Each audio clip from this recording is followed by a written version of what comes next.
on this episode of Shooting the Shit with Saints. Here's the deal with Pat. And we'll get into the later stuff with like what Windhorse said and all that. But here's the thing with Pat. I have criticized him for 3 years. I have hammered him. This has been ridiculous. There is no NBA franchise that is relevant enough to speak on, to watch, to give a shit about, that has relied on this many undrafted free agents, this much development, this much rotation, rotation of rotations that is not due to injury. There has not been this good of a basketball team that has been restricted from its actual ceiling like this, other than the team that just won the title last year. And you know what was holding that team back was their stars underperforming. That's the difference here. Jason Tatum and Jaylen Brown, all the jokes on Twitter were necessary. They were warranted.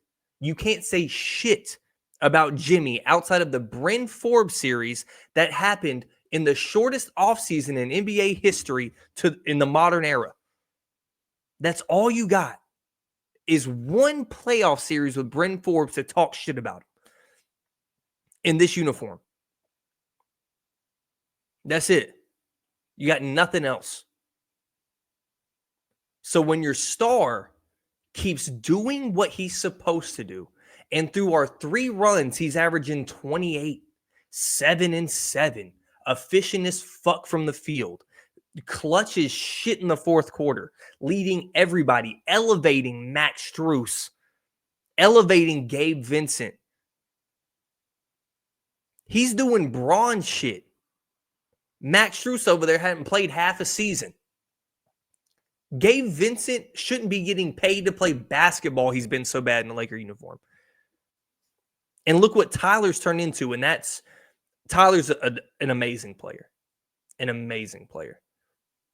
Right? Look what's happening to Bam without Jimmy out there, or Jimmy playing worse. Because without his aggression, the things that have opened up in the past are not opening up anymore. When Pat Riley told Spo that he needs to get more modern with his offense, I don't disagree. But there was a reason we were top 10 in generated open shots last year. Go look it up. It's on advanced analytics. Go look it up. Go look. Pause this. Go look it up. That's because of 22. 22 and, by the way, 13. Let's not get it twisted. 13 is a big part of that. I'm not going to sit here and shit on Bam, man. I'm not. The regression is insane. And it's not even like regression at this point. It is that he is playing the worst basketball he's played in 3 to 4 years. He looks like almost rookie Bam right now. He's specifically a rim runner. And that isn't even going well because we can't make layups as a team. This is where Pat is just like lost the vision.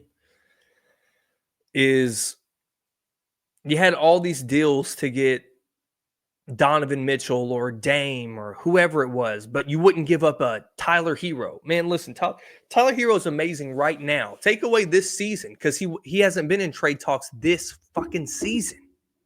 This previous seasons where he hasn't been there for runs. I would have packed his fucking bags and drove him to the bus stop.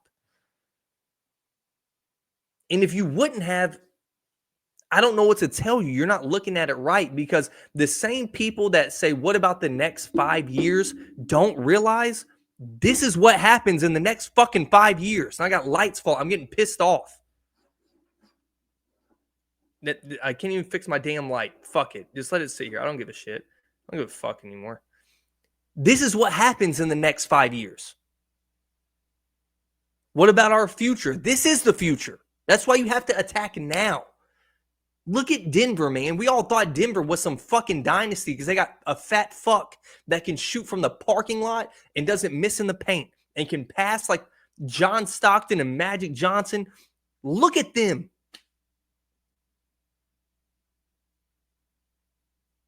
Look at the Celtics.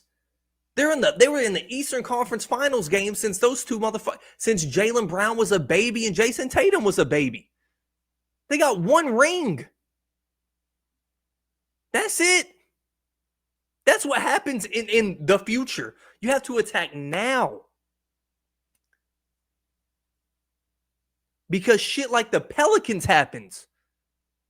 Where it's, CJ McCollum, Zion, and Brandon Ingram. Oh my God. What the fuck has that turned into? Nothing. In the NBA, it is too hard to predict the future. And now with the new CBA, it's easier to. But that's why you can't sit here and go like, are we sure we want to trade Nico and Jaime? What? Y'all were fucking crying over Caleb Martin. He averaged 9 fucking points. And I'm not even, it ain't even like a box score watch, man. We were looking at him like he was some complimentary offensive player because we were one of the worst shooting teams, if not the worst 3-point shooting team in the league. He led our team in 3-point percentage and shot league average. Y'all are fucking crying over him. He's a 6'6" power forward. That's also the fucking thing. Bro, we need size in today's NBA. Do we not see how this shit is moving? Look at everybody around us. Porzingis, Tatum, and Brown. The smallest guy on the court is Drew Holiday. Cat, McHale, OG. They should have had Hart, but they have Mitchell Robinson. Ugh. But then you just look everywhere. Look in the Evan Mobley, Jared Allen, Giannis, Brook Lopez. We got a fucking 6'8" guy under the rim who is elite. Elite. But y'all are bitching about Caleb Martin. This fan base has just gone to the shitter because we're part of NBA Twitter now. And now the thing is, we've also lost focus on what we actually are. That dude behind me has brought everything here. And I was laughing at people calling Pat Riley a D-Wade merchant, and I was wrong. And those people I called idiots, I apologize. I apologize. If you know anything about the Jimmy situation, not a coincidence. He's been wanting to come to Miami since D-Wade was his teammate. Donovan Mitchell, connections to Miami. Who's in the ownership group? LeBron to Miami. Who's his friend? I don't know what to say. Pat Riley has mistreated stars, and then he did the whole basically a fuck LeBron salute in his presser that year when he left. And the reason why he won't do it again is because of what LeBron did to him, by the way. He fooled the fuck out of Pat. Didn't let anybody know he was leaving until he announced it in like a SI letter, whatever it was. He had D-Wade holding on. Then Pat goes and drafts Shabazz Napier. Fucking Shabazz Napier, bro. And he was embarrassed. And then it's like, fuck LeBron. But hey, a couple years later, there's a key under the mat when he's a free agent. Yeah. Mob boss my ass. Mob boss my ass. And the thing is, it loops into, I think I'm a genius and everything I've done, like drafting Tyler Hero and Bam has worked and we have to see it play out. So I'm a genius versus I'm a big time trade mover and they can't make a Venn diagram. They can't. Because to make big trades, you gotta trade the guys you drafted that are turning out to be good. So they rotate around each other and never touch with Pat. And Pat never has a plan B. It's the biggest star in the market or nothing. The one time we made a tiny itsy-bitsy trade, and it wasn't itsy-bitsy because it had a lot of players, Iguodala, Mo Harkless, Myers Leonard, and Jay Crowder. Finals. PJ Tucker.